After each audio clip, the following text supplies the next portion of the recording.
In the dimmest corners of the planet, where shadows stretched infinitely and whispers floated like ethereal mist, there existed Grumble Hollow, a clandestine town unlike any other. This town was a haven for monsters, each one more bizarre than the last. Some were hairy, some scaly, others slimy, and even those that could vanish in a thin air at the blink of an eye. Amidst this menagerie of monstrous residents was Goobu, the smallest and certainly the quirkiest of them all.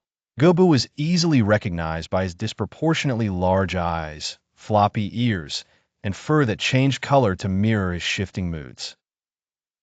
However, beneath his colorful exterior lay a dark secret, an embarrassing secret he took great pains to keep. Goobu was terrified of children. If you've ever heard whispers of the monstrous world, you'd know that monsters cherish scaring children. They lurk beneath beds, meander into closets, and emit spine-chilling growls under the shroud of night. But Goobu deviated from this monster archetype. The mere thought of children sent a shiver racing down his spine. Their diminutive hands, their wide, inquisitive eyes, and most perturbing of all, their unpredictable laughter, were more than he could bear. "You call yourself a monster," Goobu chided his best friend Snorg as they ambled through the winding paths of Grumble Hollow.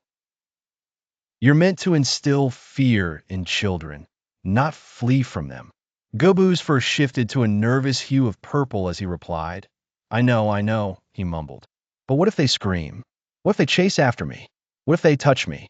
He shuddered at the mere possibility. As tradition held, each resident of Grumble Hollow was mandated to undergo the initiation of the final fright test. Each monster had to successfully terrify a child before the crack of dawn. Failure in this endeavor meant banishment to the forest of forgotten monsters, a spectral domain from which no monster ever returned. Goobu had evaded this trial annually, conjuring every excuse in the monstrous book, from feigning ailments to cloaking himself behind the brawniest creature around him. But inevitability hung heavy this particular year. There was no escape. At the mystical stroke of midnight, under the eerie luminescence of an askew moon, the monster elders congregated. Goobu's mind raced. Why wasn't Oliver screaming? Running? Hiding under his blanket? Instead, the boy sat up, tilting his head curiously. "You look kind of fluffy. Not scary at all." Goobu's fur flashed bright pink, the color of embarrassment. This was a disaster. Not only was he failing to scare Oliver, but now the child was talking to him. He took a step back, trying to remember the monster rules. Rule number 1, roar loudly. Goobu cleared his throat and let out the weakest, wobbliest roar in monster history. "Railway." Oliver blinked. Then, to Goobu's horror, he laughed. "Wow, you're terrible at this," Oliver said, giggling. "Are you really a monster?" Goobu felt his fur turn deep purple, the color of panic. He couldn't fail this test. He had to do something terrifying fast. He raised his claws and shook them wildly. Rule number 2, show your sharp teeth. Goobu forced his mouth open wide, revealing his tiny, stubby teeth. Oliver wasn't impressed. "I've seen scarier teeth on my grandma's cat." Goobu's heart sank. Nothing was working. He had only one option left. Rule number 3, use your scariest monster voice. He sucked in a deep breath and let out a mighty hiccup. Goobu's whole body jerked, his ears flopped, and his tail puffed up. Oliver burst into laughter, clutching his stomach. "That was the funniest thing I've ever seen." Goobu slumped onto the floor. His fur turned gray, the color of defeat. It was over. He had failed. He was going to be sent to the forest of forgotten monsters. "I'm the worst monster in the world," he mumbled sadly. Oliver's laughter faded. "Wait, do you want to scare me?" he asked, frowning. Goobu sighed. "I have to. It's the monster rule. If I don't, they'll send me away forever." Oliver thought for a moment, then grinned. "Well, that's silly.